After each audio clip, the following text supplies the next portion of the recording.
What's up, Cyber Club members? Miss Emily here with you for a special Father's Day edition of Cyber Club. That's right, Father's Day is right around the corner.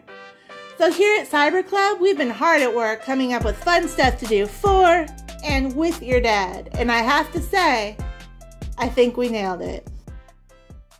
But on a more serious note, I can't think of a better time to address this issue. I'm talking about dad jokes. You see, every day in this country, a child is subjected to a dad joke. And although they may seem harmless, dad jokes are no laughing matter. Please watch this PSA for more information.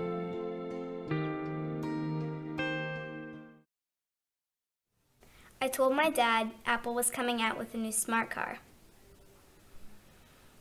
He said he'd never buy a car without windows.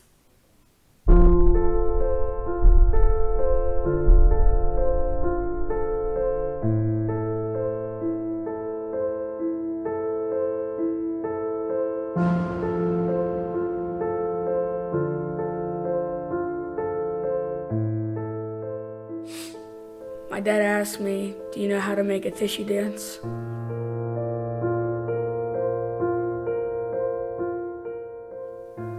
You put a boogie in it.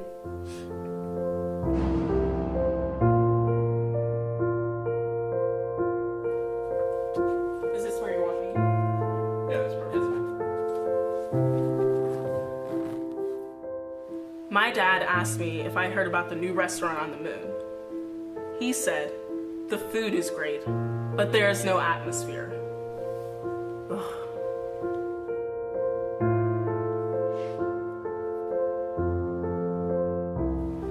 I remember it like it was yesterday. I was in the kitchen, drying the dishes. Then he peeked his head around the corner. "Micah," he said, "how does NASA prepare for a party?" "They plan it." I never saw it coming.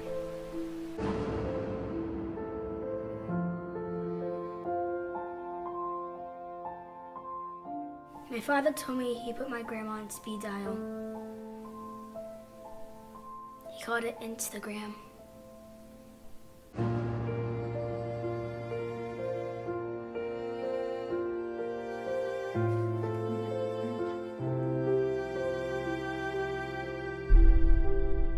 That was really powerful, and hopefully it will open some eyes. Just kidding, dad jokes are great. Who does not love a dad joke? Next up, are you looking for a cute homemade Father's Day gift idea that's easy to do and your dad will love? Yes I am. Well, look no further. Come with me to Cyber Art Club. We got this. You're going to need a plant pot for this, some acrylic paint, and either a plant to transfer or some seeds to grow one from scratch. If you want to add a little Father's Day note to your plant like I'll be doing, add a skewer or a popsicle stick, a piece of cardstock, and something to write with. Make sure your plant pot is clean and dry, and use a pencil to sketch out a tie by drawing an upside-down trapezoid for the knot. And then connect an upside-down pentagon with long sides for the part that hangs down. Fun fact, I just learned that the correct word for that part of a tie is called a blade. Little dad trivia for you. Finally, add a couple upside-down isosceles triangles to either side of the tie knot for the shirt collar. Next, you'll need to choose a paint color for the shirt. I'm using this lovely blue. And then use your brush to paint around the tie and collar so that when it's time to paint them, you'll have the negative shape to go by. Don't worry if you go out of the lines, you can always paint over it. It's also a good idea to paint the top and inside of your pot since the dirt might not fill it all the way up. Now just let that dry and apply a second coat if you need to. Okay, now it's time to paint our tie and shirt collar. I'm going to use white for my collar and red for my tie, but if you wanted to use the same color as your shirt, add a little white for a highlight or paint a shadow underneath the collar to make it stand out, or both. Now let this part dry and add a second coat if you need to. I can already tell that I will. Now it's time to add any special touches. Maybe your dad likes striped shirts or checks, or maybe he likes polka dot ties or suspenders. You could even add a suit jacket. Once you're happy with it, let it dry completely.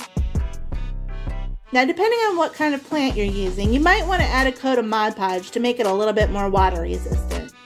But I'm using a cactus for mine, and they don't need a lot of water, which is also great, especially if your dad doesn't exactly have a green thumb. Just be careful and use gloves or something to protect your hand if you handle a cactus, because those spines are sharp. Whenever you move a plant from one pot to another, it's a good idea to loosen up the soil around the roots. Then drop a little soil into the bottom and put the plant on top, and then just fill around the sides and top with more dirt. Finally, I think it'd be pretty cute to add a little plant-signed Father's Day message, so I've written one, and now I'm just going to tape it to a little skewer and stick it down into my plant. And voila! I love how this turned out. It didn't even occur to me that the little round cactus would look like a little head, but it sure does. I hope you liked it too. There's not a dad going who would not love to display that on his desk or windowsill, especially knowing it was made with love. But maybe you're more of a chef than an artist, and don't worry, I got you. This next recipe is one of my favorites. It's one part cooking, one part science, and so much fun to make. Not to mention, absolutely delicious. So I'll go set up in the kitchen while you check out a few dad jokes I handpicked just for you.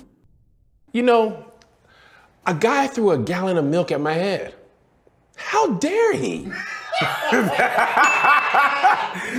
Why don't they play poker in the jungle? Too many cheetahs. My uncle has 2 Dobermans named Rolex and Timex. Watchdogs. What does the rest of the alphabet say when they hear 2 letters became a couple? What? Okay. What did the mumble rapper say to her son when he scraped his knee? Aw, Lil Uzi hurt. Dude, that was funny before you even said the punchline. I ate 4 cans of alphabet soup yesterday. Then I probably had the biggest vowel movement ever. Stop it. Get some help.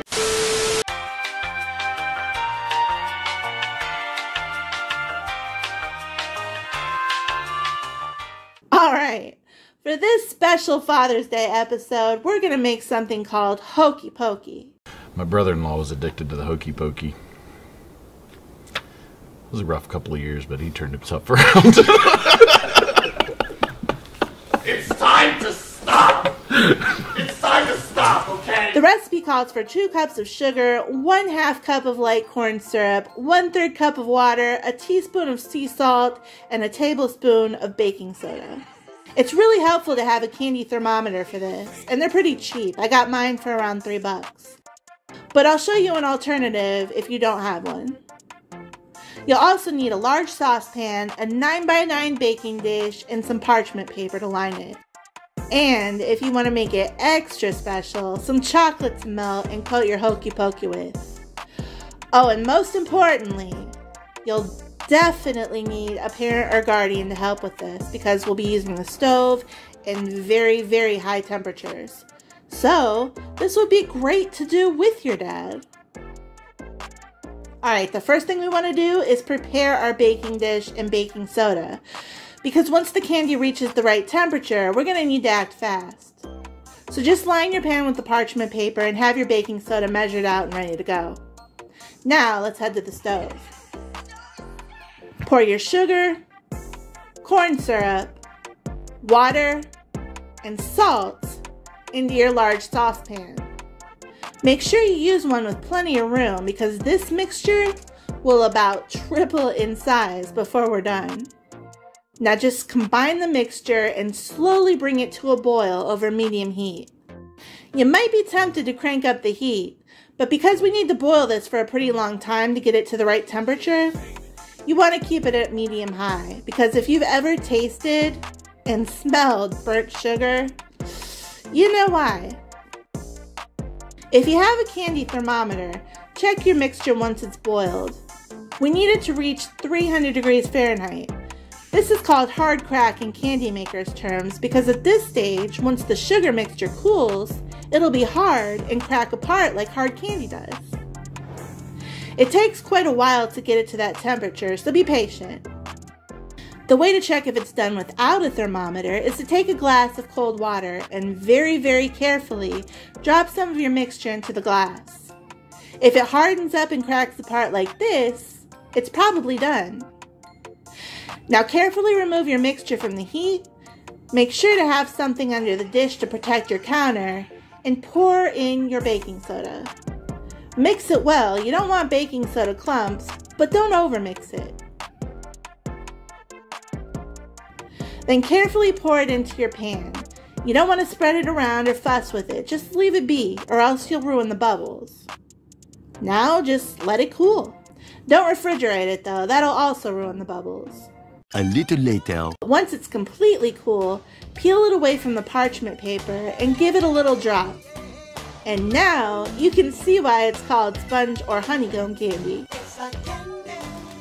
The baking soda caused a chemical reaction which created air pockets in the mixture. And when it cooled, the candy cooled around the air pockets, creating these little holes. These holes give this candy an amazing, airy, crunchy texture too. Use a butter knife to carefully break up the rest of your candy. It should be really easy to break. Now, if you want to take this candy to the next level, take some meltable chocolate, milk or dark would be delicious, and microwave it for around 20 seconds at a time until it's melted. Then take your nicest pieces and give them a dip. Then just let the chocolate cool down and harden back up. Okay, these are too good and really fun to make. So make sure you save them for a special occasion. It was pretty eye-opening to see just how much sugar goes into making candy.